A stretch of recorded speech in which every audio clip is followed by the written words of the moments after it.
बिस्मिल्लाहिर्रहमानिर्रहीम। Welcome to फ़िक्र now. आज का प्रोग्राम मुख्तसरन हमारे रिटायर होने वाले चीफ जस्टिस काजी फ़ाइज़ ईसा के हवाले से है, जो 29 अक्टूबर को मिडल टेंपल में एज बेंचर की हैसियत से अपना ओहदा संभालने जा रहे हैं। ये मिडल टेंपल क्या है और ये बेंचर क्या हैं और इनका अहमियत क्या है, इस पे मुख्तसर बात करेंगे। जो लोग तो कानून की तालीम से वाकिफ़ हैं उनके लिए तो इसमें कोई ऐसी नई बात नहीं है, लेकिन जो इंग्लैंड के बरतानिया के कानूनी निज़ाम से तालीमी निज़ाम से वाकिफ़ नहीं है, उनके लिए ये कुछ नई बातें इसमें होंगी। आला तरीन जो डिग्री है लॉ की ब्रिटिश कॉमन लॉ में, वो बैरिस्टर की है।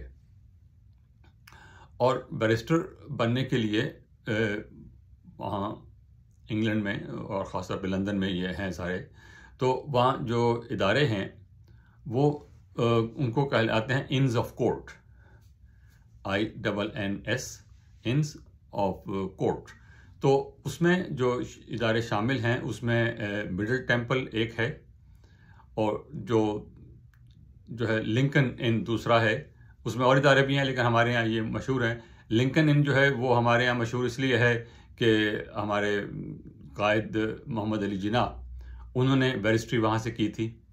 उसके बाद अल्लामा मोहम्मद इकबाल ने बार लॉ वहीं से किया था, लिंकन इन से। और टेंपल इन जो है यहाँ से जो हमारे पहले पाकिस्तानी बैरिस्टर हुए हैं वो काजी फ़ाइज़ ईसा के वालिद काजी मोहम्मद ईसा हैं। और उसमें हिंदुस्तान के भी दो शामिल हैं, जिसमें वल्लभ भाई पटेल शामिल हैं, वो भी वहाँ के बैरिस्टर हैं और बेंचर हैं। काजी मोहम्मद ईसा वहाँ के बेंचर हैं और वल्लभ भाई पटेल भी वहाँ के बेंचर हैं। और फ़ाइज़ ईसा अब 29 तारीख को बेंचर बनने जा रहे हैं। बेंचर जो है वो उस इदारे का मेंबर है जो उसको मिडल टेंपल को चलाता है। उसको पार्लियामेंट कहते हैं। वो उसके सारे निज़ाम को, उसके बजट को, उसके निज़ाम को वो चलाते हैं। और जो उसके मेंबरान होते हैं उस पार्लियामेंट के, उनको बेंचर्स कहते हैं।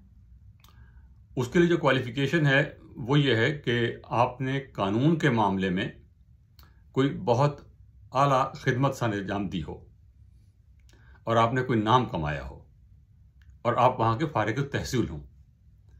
ये जो मुंतखब मेंबर्स हैं उनके लिए है। फिर उसके दूसरे जो हैं मेंबर, वो रॉयल मेंबर्स हैं जो शाही ख़ानदान से लिए जाते हैं।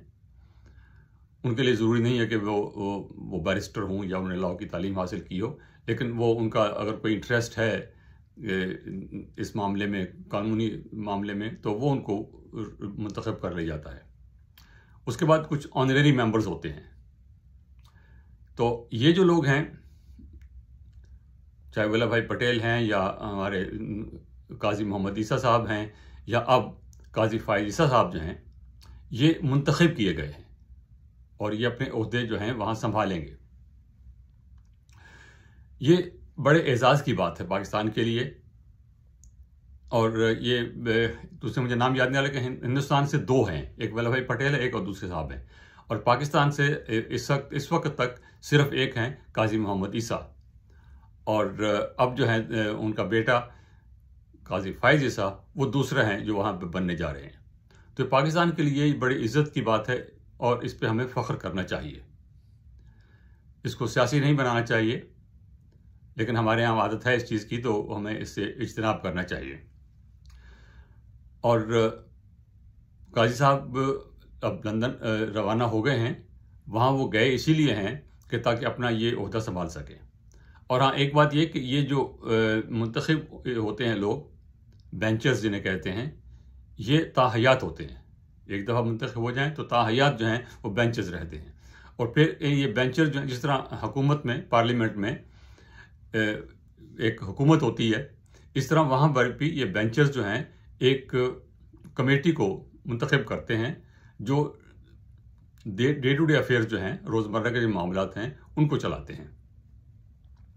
तो ये मुख्तसर सा तारुफ है उसका, और अर्ज़ सिर्फ ये है कि ये हमारे लिए एज़ाज़ की बात है, ये बड़ा प्रेस्टीजियस इदारा है और इससे बड़ी हमारे जो लोग हैं वो वाबस्ता हैं, तो इसको हमें इज़्ज़त की निगाह से देखना चाहिए। ये सिर्फ काजी साहब की इज़्ज़त नहीं, ये पाकिस्तान की भी इज़्ज़त है। बहुत शुक्रिया, खुदा हाफिज़।